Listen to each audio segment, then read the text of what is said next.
Welcome to Behind the Mic with Kirkus Reviews, where the subjects are audiobooks and the actors who narrate them.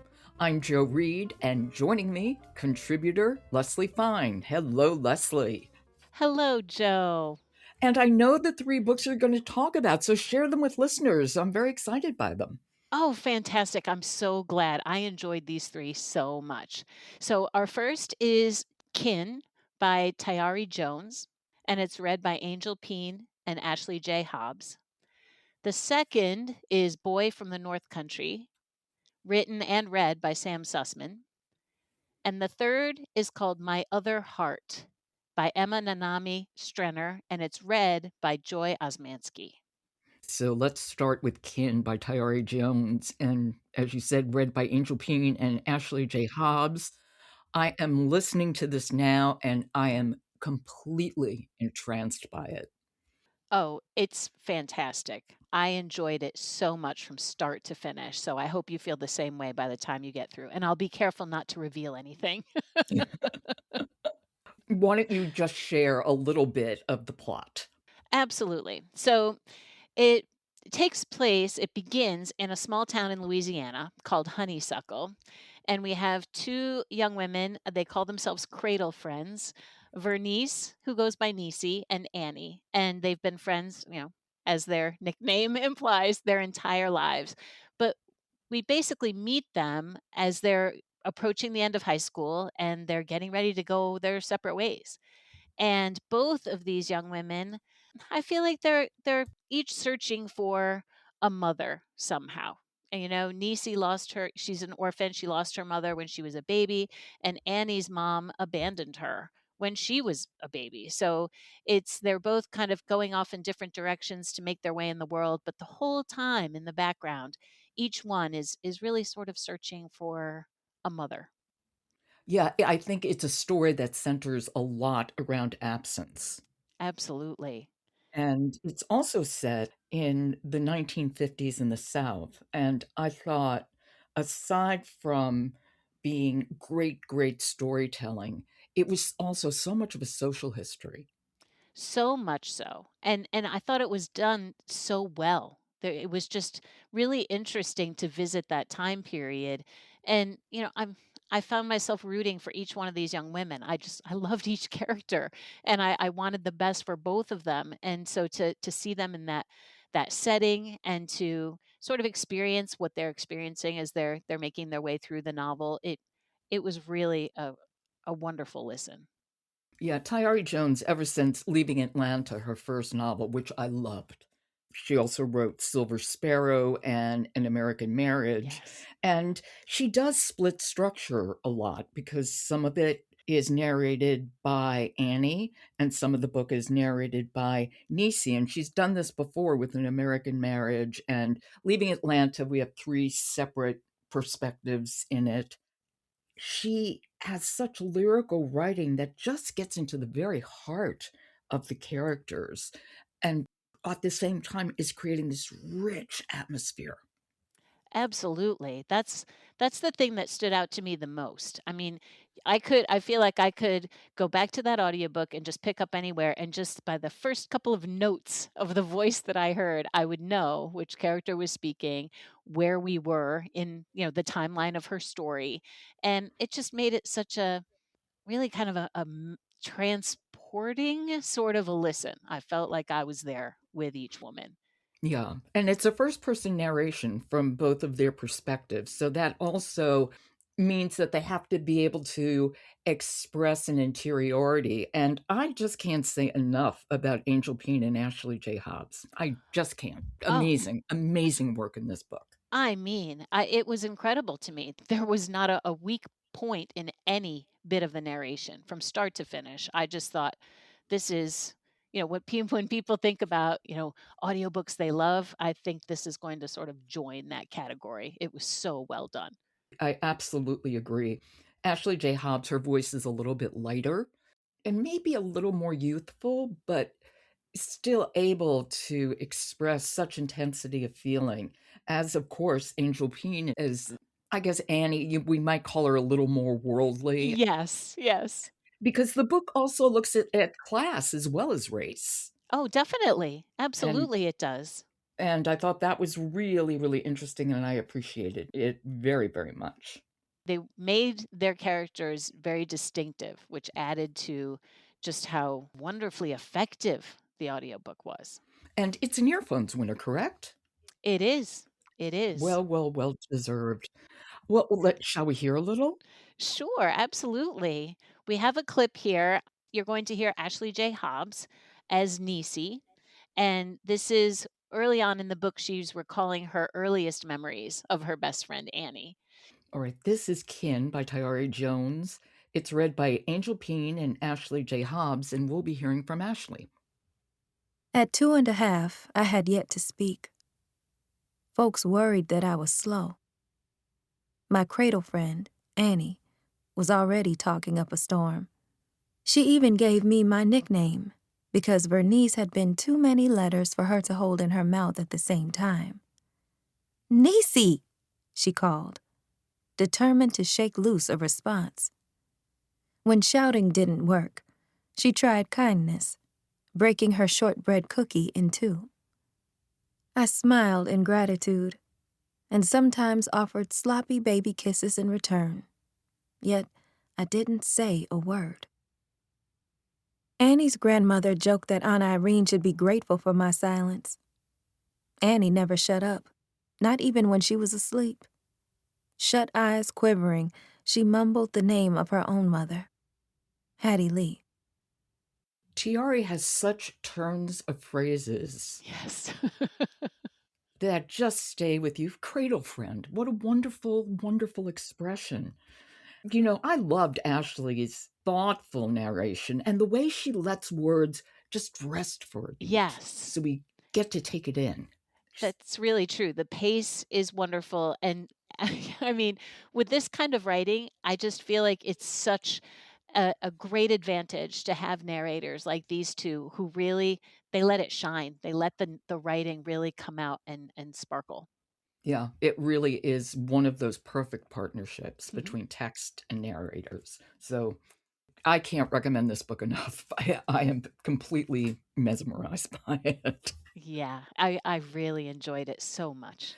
And the next book you're talking about, Boy from the North Country. Tell us a bit about this. Yes, so this book has been on my radar for the longest time because the title grabbed my attention. And then I remember at the first time I read a little something about it, I thought, wow, this sounds fascinating. I can't wait to read it. And then I don't know what happened. I don't know how it slipped off my library list. I don't know. But luckily I came across the audiobook and I thought, there it is. That's what I want to listen to next. And it's written and read by the author, Sam Sussman, and so it's a novel described as autofiction. So that kind of creates a whole other avenue of interest. But in our novel, anyway, we have our main character, Evan, and he's returning home. He's been living abroad, and his mother calls him home because very sadly, she's fighting cancer. And so the plot of the audiobook takes them, through her treatments in the present day, but it also flashes back through scenes of, Evan's childhood with her. And then there's also a kind of a sidebar. He learns more about her life before he was born and who she was as a young woman.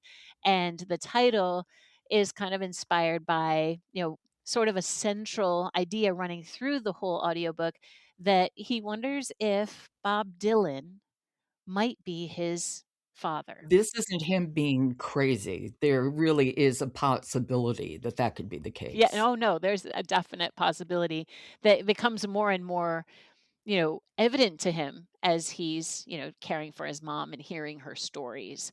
And I really I could not stop listening to this audiobook. I had so many questions, and a lot of this takes place right in the Hudson Valley, so it's a place that I'm familiar with, and so I'm listening Mhm. and just completely intrigued by the whole story. And of course the emotional part is so hard. His mom is very, very sick and he loves her so much. And, that part is just heartbreaking. But, Sussman, I think, just does a fantastic job with this audiobook. I think it's fantastic. I had a really hard time with this. Did you? Oh god, yes. His narration made me crazy. I really checked the speed to see if it was, accidentally got slowed down in some way. Now, I agree. I did that at first. I'm like, "Well, wait a minute. This is," at first I'm thinking like this is sort of a dark, like stormy sort of sound, and I don't know if I'm going to be able to listen to this. But I swear, like once I got into it, it probably took me maybe 20 minutes Really? to get into the rhythm, to sort of listen to him, get to know him, especially get to know his mom, and then he had me. I was like, "All right, this is a story I've got to hear." Yeah. So I totally know where you're coming from. Yeah, I just yeah, I I did have a hard time.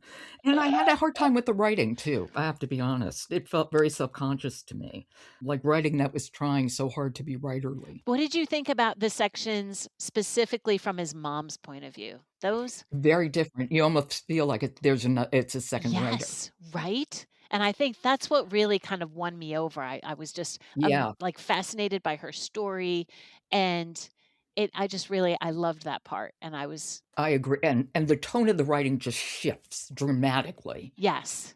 Yes. during that part, and I could ease into that, and then we go back. Well, in the ending too, I'm not gonna, give anything away or take it away from how the whole thing concludes, but I did feel like it did sort of go on a little bit too long, and it sort of took me too far away from the parts that I loved, Mhm. and that kind of brought me down a little bit, but, I mean, it is a sad story, and, for the most part, there are bits of beauty in there, but it is sad to sort of hear our narrator, struggling with, the loss he knows he's going to have to experience. No, I agree, it is a very sad story.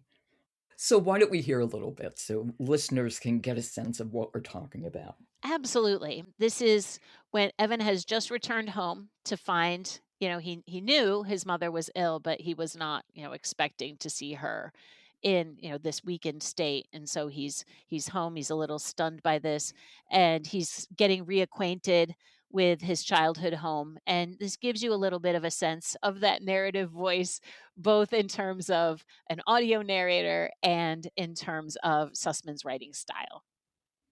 Okay, this is Boy from the North Country, written and read by Sam Sussman. We were in my mother's landscape. White peonies swayed in flower beds. The crab apple tree held its twisted pose like an elegant dancer. Evening light fell on the maroon barn from which we had retrieved eggs from our hens on the mornings of my childhood. 5 ash trees rose from the earth as if the fingers of an open hand. My mother had arranged the cedar table and wicker chairs on the hilltop, facing across the valley, toward the mountain.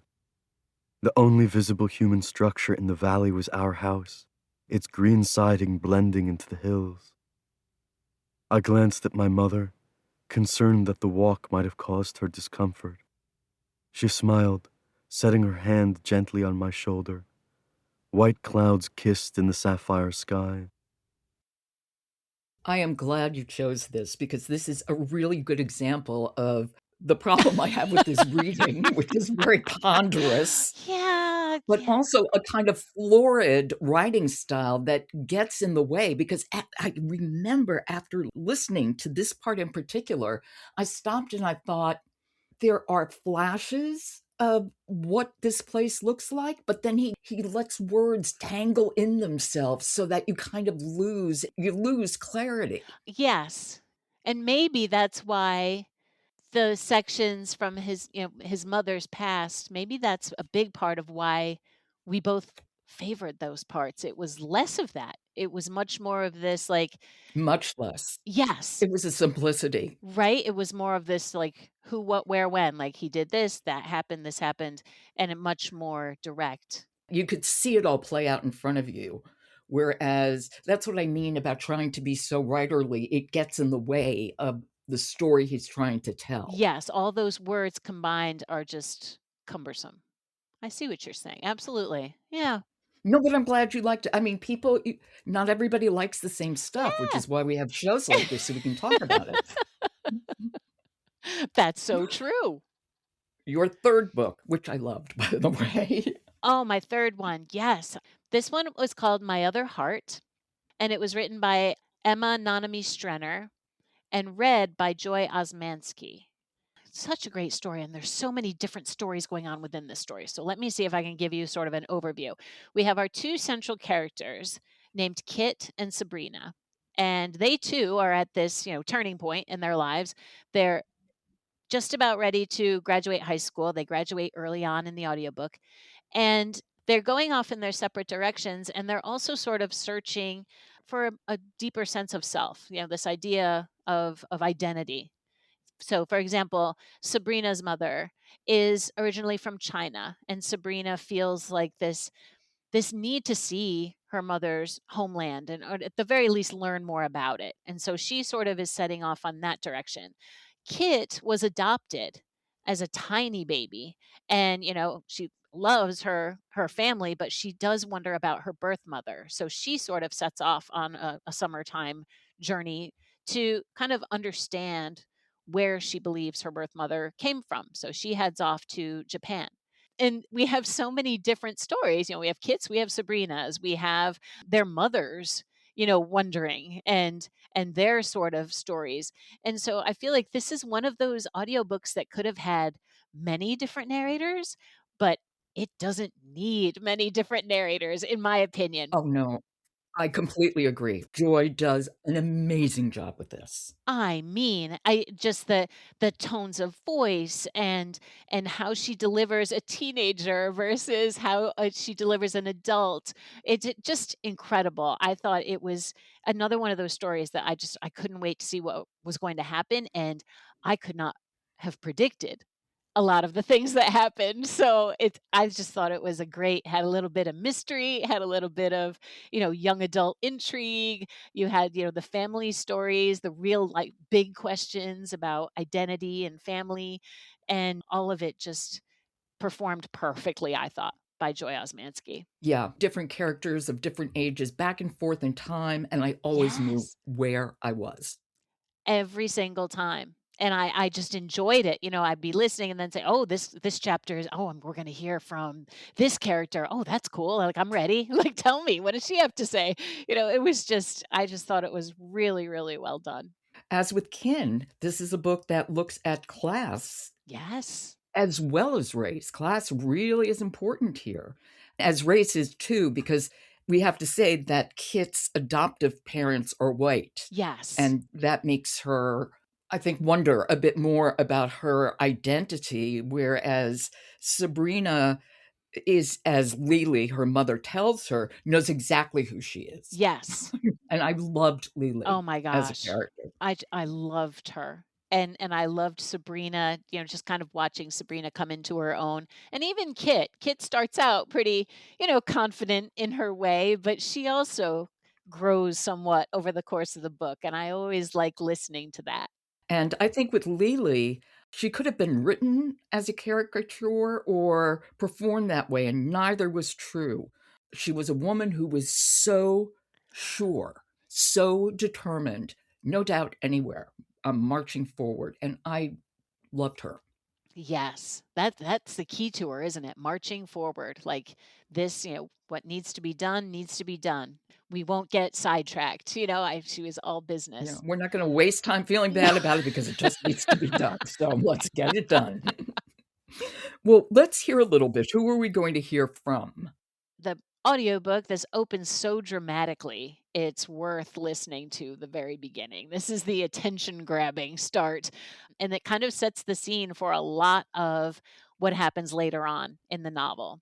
So you're going to just hear it from the very beginning, and you'll get a sense of Osmanski's voice, which is fantastic. And I feel like it only gets more powerful as the performance goes on, as we get to know other characters. But this one will give you a good sense of how she sets the pace and how confidently she delivers a line. It begins with a character named Mimi. So it starts with Mimi's story. All right. This is My Other Heart by Emma Nanami Strenner, and it's read by Joy Ozymanski. Mimi Trong did not yet know that her baby was gone. She sat back and closed her eyes, coffee in hand. It was still some time before they could board the connecting flight to Newark for their journey home to Saigon. Packing up last night had been difficult. Nan had refused to sleep. She'd finally succumbed as they'd approached the airport on the bus, closing her eyes and dropping like a heavy sack of rice on Mimi's lap at 8 minutes past 6 that morning, exactly 104 minutes after they had boarded the bus.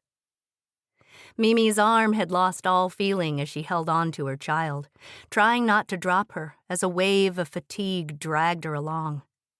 It had taken a lot of energy to divert her daughter while she was awake. A 1-year-old who had only just learned to walk wanted to explore everything. You know, it's such an unexpected novel in the ways that it deals with identity, class, belonging, which could so easily have been a cliche, but not in the hands of that writer and that narrator. I completely agree.